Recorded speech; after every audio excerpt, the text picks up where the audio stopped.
जी दोस्तों, शुजा हैदर नए लेसन के साथ द जापान हाउस से आपकी खिदमत में हाजिर है। आज हम एक टॉपिक पढ़ रहे हैं वर्ब की रेगुलर फॉर्म के साथ, वर्ब की रेगुलर फॉर्म के साथ ना लगा दें तो इसका क्या मतलब होता है। देखिए, हमने लाइन नंबर 4 में पढ़ा था कि किसी काम से मना करना हो तो हम क्या करते हैं।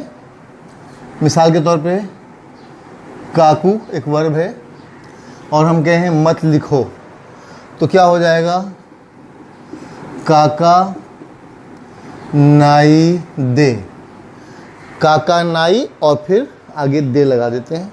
ये हमने लाइन नंबर 4, अगर आपने ग्रामर सारे वर्ब्स की ग्रामर की हुई हो, जो हमने 22 लाइंस कराई हैं अब तक, अगर आप उसमें देखेंगे तो लाइन नंबर 4 में है ये सारा।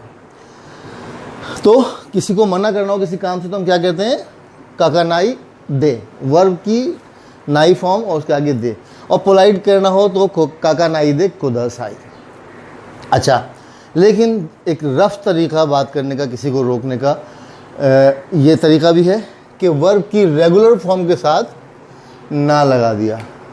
यानी रेगुलर फॉर्म क्या है, काकू, ठीक है, आगे ना लगा दिया, वेरी सिंपल। अब इसमें देखने में कहीं भी नेगेटिव नहीं है ना, कहीं है नेगेटिव, कहीं नाई दे वगैरह तो आ ही नहीं रहा, लेकिन इसमें थोड़ा सा कन्फ्यूजन होता है क्योंकि सुनने वाला कहता है कि इसमें तो कोई चीज़ ऐसी है ही नहीं जो मना करने वाली हो। तो इसमें तो वर्ब है काकू और फिर ना तो जापानी ज़ुबान में आम है, बात करने के बाद हर जुमले के बाद ना लगाते हैं, न लगाते हैं, ठीक है, जिस तरह हम उर्दू में लगाते हैं ना, उसी तरह जापानी जो है वो न या ना लगाता है जुमले के आखिर में। तो अब यहाँ पे क्या मतलब है, यहाँ पे इसका मतलब ये है कि ये काम मत करो, काकू ना मत लिखो, ठीक है। ये थोड़ा सा शित्सुरे लहजा है, यानी बदतमीज़ी का सा लहजा है। शित्सुरे का मतलब है बदतमीज़ी। शित्सुरे शिमास, अक्सर आपने सुना होगा कि आप कमरे में दाखिल होंगे तो आप कहेंगे शित्सुरे शिमास, यानी मैं बदतमीज़ी कर रहा हूँ। खोरेवा शित्सुरे दाय हो, ये बदतमीज़ी है, ठीक है। शित्सुरे ना थाई दो थोड़ा ना ही दिन है, ठीक है, बदतमीज़ी का बर्ताव मत कीजिए, ठीक है। तो शित्सुरे का मतलब है बदतमीज़ी। काकू ना मत लिखो।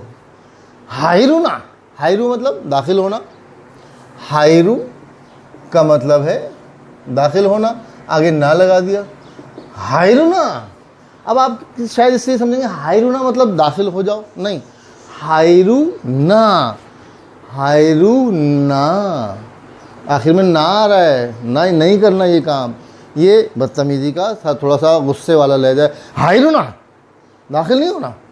ताबेरू ना, ये मत खाना, ठीक है। मीरू ना, मीरू देखना, मीरू ना यानी कि मत देखो, ठीक है, ठीक है। इकुना, इकुना, इकू का मतलब जाना, आगे ना लग गया, इकुना। अगर कोई आपसे कहे इकुना तो इसका मतलब जाना नहीं है बल्कि वहीं रुक जाना है। इकुना नहीं जाओ, ठीक है। इकुना, हानासुना, हानासु बात करना, हानासुना, अगर कोई कहे हानासुना इसका मतलब है कि कहना चाह रहा है बात मत करो, बिल्कुल चुप हो जाओ, हानासुना, ठीक है। तो ये एक तरीका है जो जापानी जिस तरह गुफ्तगू करते हैं, वर्ब की रेगुलर फॉर्म के साथ लगता है। लेकिन काकी मस, काकू की मस फॉर्म क्या है, काकी मस फॉर्म के साथ नहीं आएगा। ये सिंपली वर्ब के खाओ ना, खाओ खरीदना, कोनो हो खाओ ना, इस किताब को मत खरीदो, कोनो होंग ओ खाओ ना, खाओ का मतलब खरीदना, आगे ना लग गया तो उल्टा नेगेटिव मतलब हो गया, कोनो होंग ओ खाओ ना, ये किताब नहीं खरीदना, ठीक है। आसान सी चीज़ है, नहीं पता तो बहुत मुश्किल है, जब पता लग गई तो बहुत आसान है। तो वीडियोस देखे जाइए, इसमें बहुत सारी ग्रामर है और छोटी छोटी चीज़ें जमा करते करते करते आपको पता चलेगा कि पूरी लैंग्वेज आपने कवर कर लिए।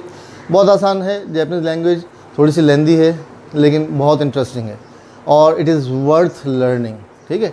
जैपनीज़ लैंग्वेज जो है वो दुनिया की कीमती तरीन ज़ुबान है। कीमती से मुराद आप सीख लेंगे तो आप ज़्यादा पैसे कमाएंगे, दैट्स इट, यही फार्मूला है कीमती ज़ुबान होने का। तो मेहनत कीजिए, मेरे लिए दुआ कीजिए, वीडियो पसंद आए तो लाइक कीजिए, शेयर कीजिए, सब्सक्राइब कीजिए और बेल आइकन पर क्लिक कर दीजिए। बहुत बहुत शुक्रिया, धन्यवाद। आरिगातो गोजाइमास।